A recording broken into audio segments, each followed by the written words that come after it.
यानंतर काही महत्त्वाच्या बातम्यांचा वेगवान आढावा घेऊया.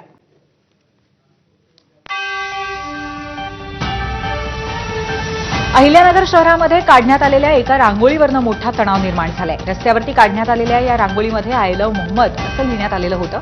सोमवारी सकाळी घडलेल्या या घटनेनंतर मुस्लिम समाज आक्रमक झाला. धार्मिक भावना दुखावल्याचा आरोप करत कोतवाली पोलीस ठाण्यामध्ये गुन्हाही दाखल करण्यात आला.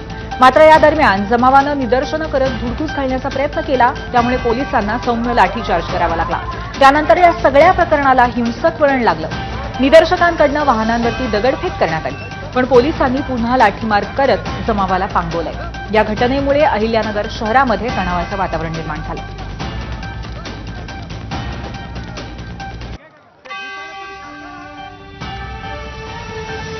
अहिल्यानगरमधल्या या सगळ्या राड्यानंतर मुख्यमंत्री देवेंद्र फडणवीसांनी प्रतिक्रिया दिली आहे. सामाजिक स्वास्थ्य बिघडवण्यामागे कोण आहे ते शोधून कारवाई करू असं मुख्यमंत्री म्हणाले.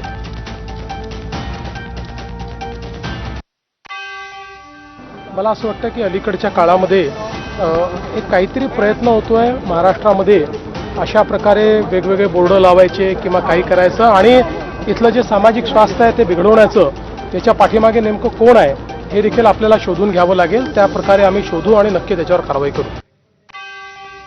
आंदोलन करायचं तर शांततेत करा. तुम्हाला पोलिसांवर दगडफेक करण्याचा अधिकार दिलेला नाही. अहिल्यानगर राड्यावरती राधाकृष्ण विखे पाटलांची प्रतिक्रिया. समाजकंटक शोधलेच पाहिजे ना. पोलिसांवर जी लाठी तुम्ही दगडफेक करता आणि शांततेने आंदोलन करा एखादं करायचं, याचा अर्थ तुम्हाला दगडफेक का पोलिसांवर अधिकार दिलेला नाही. सगळ्या जे त्या सीसीटीव्हीच्या व्हिडिओमध्ये सापडतील जे आरोपी जे लोक असतील सगळ्यांना आरोपी करावं अशा सूचना दिलेल्या आहेत. अहिल्यानगरमधल्या राड्यानंतर मुख्य बाजारपेठेतील व्यापाऱ्यांमध्ये संभ्रमाचं वातावरण निर्माण झालं. मात्र सणासुदीचे दिवस असल्यामुळे आणि पोलिसांचा पुरेसा बंदोबस्त असल्यामुळे नागरिकांनी निसंकोचपणे बाजारपेठेत यावं असं आवाहन व्यापारी संघटनांनी केलंय. कोणत्याही प्रकारचं कुठं बंद नाहीये. अफवा करून एखाद्या व्यापाऱ्यांच्या पोटाच्या म्हणजे धंद्यावर तुम्ही नुकसान करू राहिले. तुम्ही तुमच्या स्वार्थासाठी काही गोष्टी करू नका. व्यापाऱ्यांना जे काही झाली गोष्ट का बाजार बंद करायचा आहे हे कोणी कोणत्याही प्रकारचे हे ऐकून घेतलं जाणार, खपून घेतलं जाणार नाही. प्रत्येकाने बाहेरगावच्या लोकांना सुद्धा माझी विनंती आहे, प्रत्येकाने या खरेदी करा. बाजार एकदम शांत आहे. पोलीस प्रशासन सुद्धा इथं बंदोबस्तासाठी आहे. कुठेही काही विषय नाही. छत्रपती संभाजीनगरच्या करमाड गावामध्ये वादग्रस्त सोशल मीडिया स्टेटसमुळे तणाव निर्माण झाला होता. एका धर्माच्या धर्मगुरूबाबत वादग्रस्त स्टेटस ठेवल्यामुळे हा वाद उद्भवला. यावेळी करमाड पोलीस ठाण्याबाहेर संतप्त नागरिकांनी गर्दी केली होती. पोलिसांनी या प्रकरणात गुन्हा दाखल करण्याचं आश्वासन दिल्यानंतर जमाव शांत झाला. दरम्यान करमाड गावातील परिस्थिती नियंत्रणात असल्याची माहिती पोलिसांनी दिली आहे. एमआयएमचे खासदार असदुद्दीन ओवेसींच्या कोल्हापूर दौऱ्याला हिंदुत्ववादी संघटनांचा विरोध पाहायला मिळाला. कोल्हापूरच्या बागल चौक परिसरामध्ये ओवेसी येणार असल्यामुळे हिंदुत्ववादी कार्यकर्त्यांनी विरोध करायला सुरुवात केली. ओवेसी हे चिथावणीखोर भाषण करतात, त्यामुळे ऐन नवरात्रीमध्ये त्यांच्या कोणत्याच कार्यक्रमाला परवानगी नको अशी विनंती हिंदुत्ववादी संघटनांनी पोलिसांकडे केली होती. दरम्यान कोल्हापुरामध्ये एमआयएमच्या नवीन कार्यालयाचं उद्घाटन केल्यानंतर इचलकरंजीमध्ये ओवेसींची जाहीर सभा होणार आहे. मराठवाड्यातला पाऊस सध्या ओसरलेला असला तरी पूरस्थिती कायम आहे. प्रत्येक जिल्ह्यातल्या मोठ्या नद्या अजूनही दुथडी भरून वाहत आहेत. अनेकांच्या शेतात आणि घरात पाणी शिरलेलं आहे. जायकवाडी धरणातून सोडण्यात आलेल्या पाण्यामुळे बीडच्या गेवराई तालुक्यातून वाहणाऱ्या गोदावरी नदीचा प्रवाह वाढतोय. परिणामी नदीकाठच्या गावांमध्ये मोठ्या प्रमाणात पाणी शिरलंय. गावातील बहुतांश नागरिकांनी गावाबाहेर स्थलांतर केलंय, तर सावळेश्वर गावातनं नागरिकांना बाहेर काढण्यास गेलेले ट्रॅक्टर पाण्यात अडकून पडले.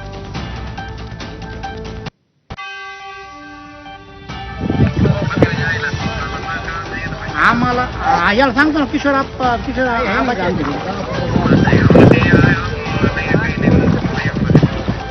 येत आहोत सर. पाण्याची परिस्थिती बेकार आहे. इथं रातपासून त्यांना झोपा नाहीत, परेशान आहेत. त्यांचे जनावर वगैरे पाण्यात होते, ते बाहेर काढण्यासाठी आम्ही सारी रातपासून मदत करतो. तिथं 50 लोक आहेत. त्यांच्यासाठी आणण्यासाठी मी ट्रॅक्टर घेऊन चाललो होतो, पण आता एक मध्येच ट्रॅक्टर अडकलेले आहे. त्याच्यामुळे आता काहीतरी प्रयत्न करून मी आणू शकतो. जायकवाडी धरणातनं मोठ्या प्रमाणावरती पाण्याचा विसर्ग करण्यात आल्यामुळे बीडच्या गेवराई तालुक्यातील 44 गावांना पुराचा धोका निर्माण झालाय. त्यामुळे ग्रामस्थांनी स्वतःच खबरदारी घेत गावाबाहेर स्थलांतर केलंय. मात्र जनावरांसाठी चाऱ्याची व्यवस्था करावी अशी मागणी स्थलांतरित ग्रामस्थांनी केली आहे. जायकवाडी धरणातून करण्यात आलेल्या पाण्याच्या विसर्गामुळे जालन्यातही पूरस्थिती निर्माण झाली आहे. जालन्यातील गोदावरी नदीकाठची गावं अक्षरशः पाण्यात बुडाली आहेत. अनेकांचे संसार उद्ध्वस्त झाले.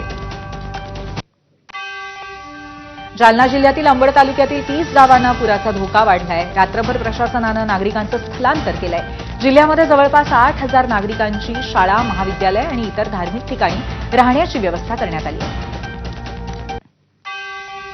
गेल्या 2 दिवसांपासून लातूर जिल्ह्यात झालेल्या पावसाचा पिकांना मोठा फटका बसलाय.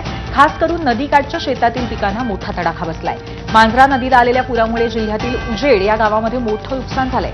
पुराचं पाणी नदीकाठच्या शेतात घुसल्यामुळे 2 दिवसांपासून पिकं पाण्याखाली आहेत. शेतामध्ये जवळपास 5 ते 10 फुटांपर्यंत पाणी साचलं असून शेतातील इतर साहित्य सुद्धा पाण्याखाली गेलंय. शिवारातील जवळपास 500 हेक्टरवरील पिकं पाण्यात गेली आहेत आणि हातचं पीक गेल्यातच जमा आहे.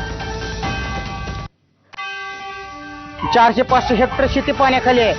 तर आमच्या जनावराला कुठलाही चारा उपलब्ध नाही आणि आमच्या ऊस असलेल्या बी शेतात 20 फुटापर्यंत पाणी आहे. आम्हाला ऊस पण तोडून घालता येत नाही.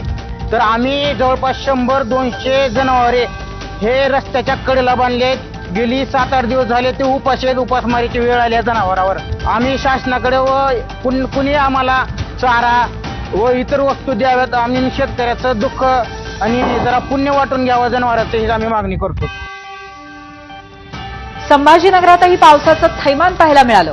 पैठणमधील संत एकनाथांच्या मंदिरामध्ये पाणी शिरलं होतं. मात्र पाणी ओसरल्यानंतर मंदिर दर्शनासाठी खुलं करण्यात आलं. संभाजीनगरच्या श्री क्षेत्र गोदावरी धाम इथल्या दोन्ही पुलांवरनं पाण्याचा प्रवाह अजूनही सुरू आहे. दुसरीकडे वांजरगावच्या काही भागांमध्ये पाणी शिरलंय. त्यामुळे अनेक गावांचा संपर्क तुटलाय. हिंगोली जिल्ह्यामध्ये गेल्या काही दिवसांपासून जोरदार पाऊस सुरू आहे आणि त्यामुळे जिल्ह्यातल्या अनेक ठिकाणी पूर परिस्थिती निर्माण झाली होती. पुराचं पाणी शेतात शिरल्यामुळे शेतीचं मोठं नुकसान झालंय. सततच्या पावसामुळे उभ्या सोयाबीनच्या पिकाला मोड आलेत. जवळा पांचाळ गावातील शेतकरी समीर पठाण यांच्या 3.5 एकर शेतीचं पावसामुळे प्रचंड नुकसान झालंय. परभणी जिल्ह्यामध्ये सर्वच्या सर्व म्हणजे 52 मंडळामध्ये अतिवृष्टी झाली. मुसळधार पावसामुळे नद्यांना पूर आला. या पुरांचं पाणी शेतात शिरल्यामुळे सोयाबीन, कापूर, तूर, उडीद, हळद, ऊस अशा सर्वच खरीप पिकांचं प्रचंड नुकसान झालं. मुख्यमंत्र्यांपासून सर्वच मंत्री, नेते यांचं नुकसान पाहणी दौरे पाहायला मिळाले, पण अजून 1ही रुपयाची मदत केली नाहीये असा आरोप शेतकऱ्यांनी केला. एकरी 25,000 रुपये खर्च केला. काहीच पाण्यानं सगळं नासून गेलेले. कर्जमाफी करीत नाही सरकार आणि भाव याचं काहीच आता आम्हाला भेटत नाही. मोबदला 7-8 रुपयानं काहीच होऊ शकत नाही. अशी आमची नुकसान झालेली. आता जरी सोयाबीन आला असतं तर आम्हाला असं मारून कुठून लईत लई 7 ते 8,000 रुपये उत्पन्न झालं असतं. त्याच्यापेक्षा जास्त झालं नसतं. मजुरांना 4,000 रुपये घेऊन गेले असते. डायरेक्ट ते वावरात येत सुद्धा नाही म्हणतात. बॅग तुम्हाला तुमचं सोयाबीन येऊ की जाऊ, आम्हाला आमचे पैसे घट पाहिजेत, काही घेणे नाही म्हणतात. माझं म्हणणं आहे की एकरी कमीत कमी 1 लाख रुपये द्यायला पाहिजे आम्हाला. आणि आमचं जे कर्ज आहे ते कर्ज आमचं माफ करायला पाहिजे. आम्ही असं सरकारला सांगतो. तर हे काय बघा आता, हे कसं सोयाबीन झाले, कसं आमचं पाण्यात गेलं समजा. आम्ही काय करणार आता सांगा बरं. याला काहीच राहिलं नाही. कसं खायचं, कसं राहायचं. आता आमचं एवढंच म्हणणं आहे सरकारला की सरकारनं आम्हाला एकरी 1 लाख रुपये द्यायला पाहिजे आणि जे आमच्यावर कर्ज आहे ते कर्ज माफ करायला पाहिजे. सीनेच्या महापुरामुळे मशिदीत अडकलेल्या सिकंदर सय्यद या अपंग वृद्ध व्यक्तीला सुरेश शिंदे यांनी जीवदान देत माणुसकीचा झरा अजूनही जिवंत असल्याचं दाखवून दिलं. दारफळमधील मशिदीचं बांधकाम सुरू असल्यामुळे मशीद तात्पुरती धर्मशाळेमध्ये परिवर्तित केलेली आहे. सय्यद हे दररोज या मशिदीमध्ये झोपतात. पुराच्या दिवशी सय्यद यांच्या घरी पाणी शिरल्यामुळे त्यांनी झोपण्यासाठी या मशिदीचा आसरा घेतला. मात्र मध्यरात्रीनंतर त्या मशिदीमध्ये पुराचं पाणी शिरलं. पाणी गळ्यापर्यंत आल्यामुळे त्यांनी ओरडायला सुरुवात केली, पत्रे वाजवायला सुरुवात केली. आजूबाजूच्या उंचवट्यावरती असलेल्या घराजवळील तरुणांनी त्यांचा आवाज ऐकला. मशिदीच्या 4ही बाजूला महापुराचा वेढा पडलेला असताना सुरेश शिंदे यांनी स्वतःचा जीव धोक्यात घालून त्याचा विचार न करता सय्यद यांचे प्राण वाचवले. सिकंदर बाशीबाई सय्यद मी हाक मारली, काढले पत्र काढून, नट काढून हाताने ओढलंय. काय झालं, घरी पाणी आहे म्हणून घरी झोपायला गेलो. हा हा कुठं मशिदीत का? हा पण लय पाणी लागलं मला गाळ वाटलं पाक कापडही भिजली आणि वर जाऊन थोडं बसलो. पाणी तर लय होतं मग पुन्हा पत्रा काढला आणि ती कुटीमध्ये बसवली. ती वजन तर काय जे होत नव्हतं म्हणजे एका हातानं आणि ते असताना अपंग होतं आणि त्याला ती वर उचलाय बी येत नव्हतं आणि उभा बी राहायला येत नव्हतं त्याला. मग पुन्हा त्याला दोनदा घेतला हातात पण ती खाली निघतायचं सारखं वजन जास्त व्हायचं पत्र्याला एक हात घुसलेला ती वर काय वडा येत नव्हतं. जायकवाडी आणि माजलगाव प्रकल्पातून सोडण्यात आलेल्या पाण्यामुळे परभणीमध्ये 6 ते 7 गावांचा संपर्क तुटलाय. गंगाखेड तालुक्यातील खळी या गावाला पूल नसल्यामुळे गोदावरीला पाणी आलं की गावकऱ्यांना गावात जाताच येत नाही. अशातच काल खळी गावात एका व्यक्तीचा मृत्यू झाला. या व्यक्तीच्या पार्थिवाला तरफ्याद्वारे गावात नेण्यात आलं आणि नंतर त्याच्यावरती अंत्यविधी करण्यात आले. दरम्यान खळी गावच्या या पुलाचा प्रश्न गंभीर असून गावकऱ्यांनी पूल करून देण्याची मागणी केली आहे.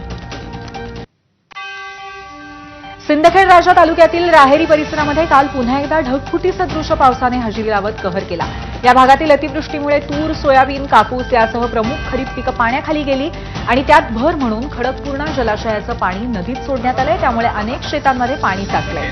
आम्ही कसं जगायचं, आत्महत्या करू का, अशा हताश आरोळ्यांनी राहेरी परिसरातील शेतं थरारून गेली आहेत. शेतकऱ्यांचा आक्रोश करतानाचा व्हिडिओ सोशल मीडियावरती व्हायरल झालाय. सोलापुरामध्ये सीना नदीला पुन्हा आलेल्या महापुरामुळे 11 गावांना पाण्याचा वेढा पडला. त्यामुळे अनेक गावांचा संपर्क तुटलाय. सीना नदीला आलेल्या पुरामुळे करमाळ्याहून जामखेडला जाणारी वाहतूक सध्या बंद करण्यात आली आहे. जामखेड रस्त्यावरील आळजापूर आणि जवळा यांच्यामधील पुलाची बाजूही वाहून गेली आहे. त्यामुळे अनेक गावांचा संपर्क तुटलाय.